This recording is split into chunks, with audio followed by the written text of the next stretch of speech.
네, 반갑습니다. 정말 오랜만에 인사를 드리는 것 같습니다. 그동안 별거 없으셨습니까? 자, 오늘 우리 함께 공부할 내용은요. 결혼 전에도 이렇게 궁합을 보면은 궁합이 되게 안 좋다.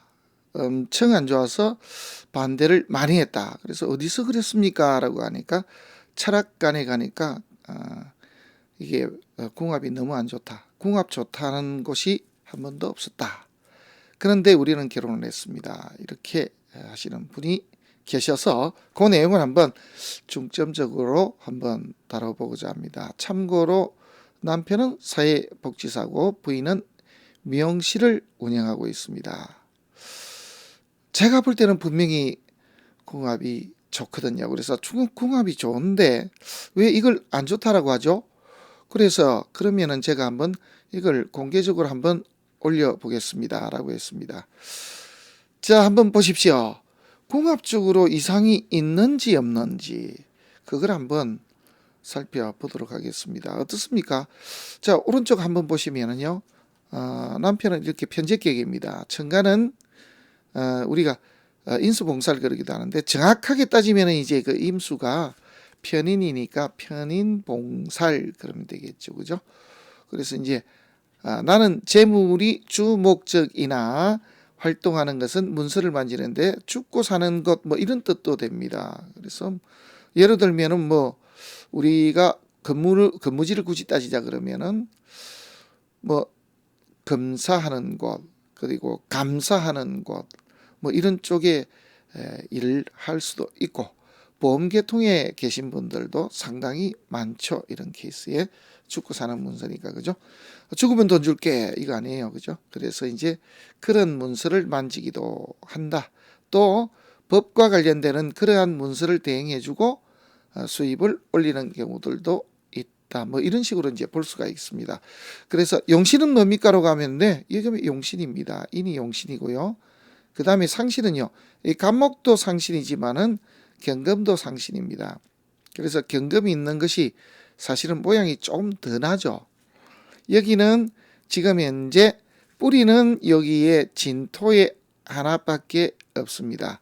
이 사주에 이제 단점을 굳이 살피자 그러면은 이런 진술충입니다. 배우자 공도 진술충, 조상과 부모 공도 진술충. 그래서 부모와 조상이 연이 없으며 나와 또 처와 연이 없다. 어른과 처와 연이 없다. 그리고 여기 인호합인데 재물을 버는데 나는 재능으로 서비스로 이렇게 재물을 벌기도 한다. 뭐 이렇게 볼 수도 있는데 토다화해라. 그래서 어두워질 해죠. 그래서 금음해 어두워질 해. 그래서 자식 연이 없다. 좋은 자식을 둘 수 있다. 네, 왜냐하면 살이 떴으니까 그죠? 자식은 좋은 자식을 둘 수는 있으나 그 덕을 보기는 어렵다. 뭐 이렇게 보면 되겠습니다. 자, 이러한 내용입니다. 그래서 이렇게 진술충이 된 분들 그리고 뿌리가 이렇게 흔들리는 분들 그래서 중점적으로 어떻게 따지면은 이렇게 여기저기를 움직이고 다니면서 죽고 사는 이야기를 해서 또 이게 문서 가르치기도 하면서 그걸로 재물을 버는 사람. 사실은 따지면은 뭐 우리 쪽도 참 잘 맞을 수도 있습니다. 명리학 공부하기에도 참 적합한 여러 가지가 있죠. 이렇게 상관도 있고 살도 있고 용신이 편인입니다. 제까지 있으니까 머리는 되게 좋은 분은 틀림이 없습니다. 가장 안 좋을 때가 언제냐면은 어쨌거나 이렇게 정화가 뜰 때가 가장 좋지 않으니까 4, 5, 6, 7 그러죠. 7년도마다 운때가 바닥을 치는 분 그래서 7대 7 그래서 97, 2007, 2017, 2027 이런 식으로 7자만 뜨면은 이분은 상관 아랫사람이나 나이 들어서는 그러고 예전에는 말과 행동 자기가 잘못해서 문서 길을 스스로 막는 사람 이런 뜻이 됩니다. 그래서 정화가 뜨는 이 시기가 가장 안 좋았으니 실제로 이제 군을 갔다 와서 직장을 구하는 그 시기가 너무 운이 좋지 못했더라 이렇게 이제 볼 수가 있겠습니다. 그 시절이 안 좋았다. 하지만 방은 좋았다 그죠? 왜냐하면은 제격이니까 이렇게 식상으로 와도 좋고 그 다음에 이렇게 관운으로 흘러도 좋습니다. 물론 인운도 좋습니다. 비겁으로 흐르지 않으면은 대패가 아닌데 이 사주는 사실 비겁이 와도 대패가 안 납니다. 이렇게 오화가 하나 있기 때문입니다. 자, 이 상신이 되는 경금은 여기 일지에서도 올라왔고 연지에서도 올라왔으니 그래도 처덕은 있는 사람이다. 이렇게 볼 수도 있겠습니다. 그래서 전체적인 방해 흐름은 좋은데 여기에 적격에 살이 들어오는 이 시기가 이제 조금 힘이 들겠죠. 지금 우리 나이로 따지면은 어떻게 됩니까? 41세가 됩니까? 그죠? 41세가 되죠. 부인은 우리 나이로 하면은 38세 이렇게 됩니까? 이렇게 됩니다. 자, 아직은 이제 한창인데 요렇게 그 40대 운때까지는 이렇게 신금이 계속 들어와 있으니 이 신금을 어떻게든지 이렇게 잘 요리해서 가는 것이 관건이 되겠습니다. 그래서 세운에서 들어온다 그러면은 해자축도 괜찮고 그 다음에 임묘진도 괜찮고 사오미는 더더욱이 좋습니다. 사오미로 들어오게 되면은 이 살이 힘을 못 쓰고 쟤는 지지용신은 쟤니까 그죠? 이게 일어나거든요. 그렇게 따지면은 언제가 가장 안 좋을 수가 있습니까? 라고 했으면은 앞에 이전이죠. 정유년 이런 정도 오면은 이제 살아도 산 것이 아니죠.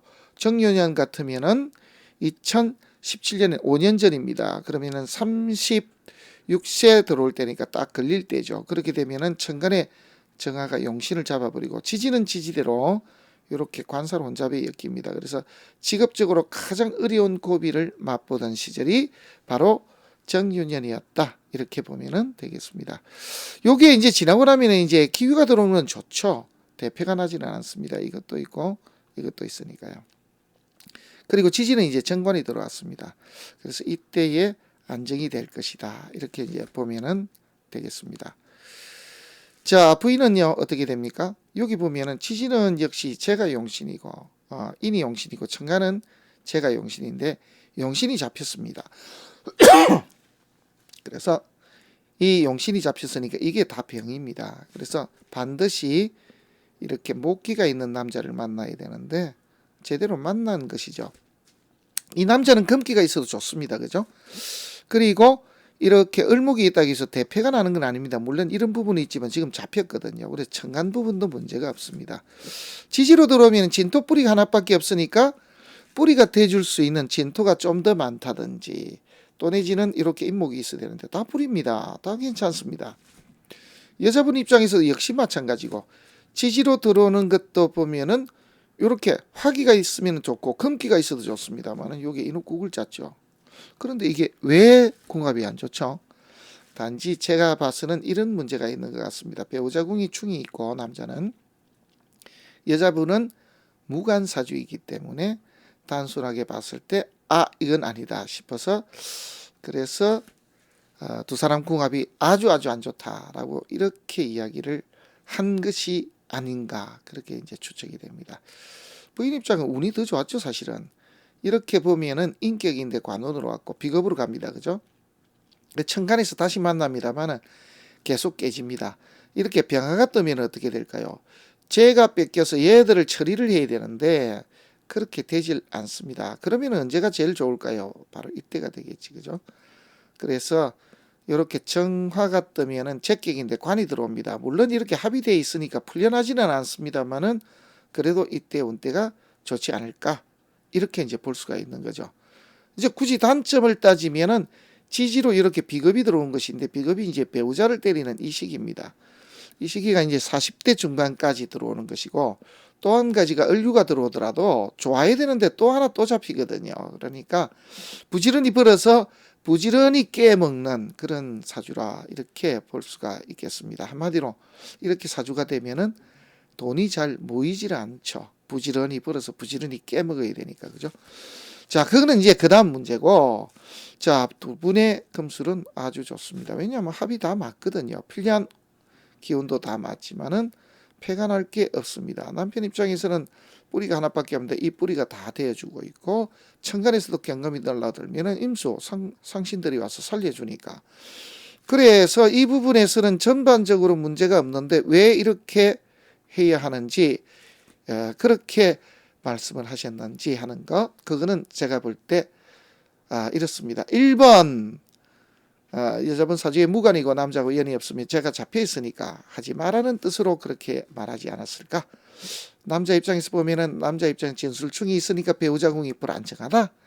사실은 이것까지 있는데 이제 이런 부분. 두 번째로는 이제 이 궁합을 보는 법에 대한 정확한 이 기준이 없는 철학관 선생님이 그 이야기를 하지 않았겠는가? 저는 그렇게 생각합니다. 개념이 잘 없거든요. 얼마 전에 제가 보니까 우리가 실소라 그러죠. 금치 못하는 그런 일도 있었습니다. 비법이라고. 그래서 궁합 비법이라 그랬습니까? 그게 말이 됩니까? 그죠? 비법이 어디 있습니까? 명리학에. 비빔밥이 있으면 있지. 명리학에는 비법 이런 거 없습니다. 논리대로. 우리 옛 선생님이 알려주신 그 길대로만 잘 가면은 잘 맞습니다. 잘 모르면서 아는 척 하다 보니까 잘 안 맞죠. 그래서 명리에는 비법은 없고 그대로 논리대로만 보면은 답이 나온다라는 거. 그게 우리가 말하면 굳이 따지면 비법이 되겠죠. 자, 남자 입장도 마찬가지고 여자도 마찬가지고 조금 세월이 좀 더 흘러야 운이 조금 더 좋아질 것 같습니다. 오늘은 여기까지 하겠습니다. 고맙습니다.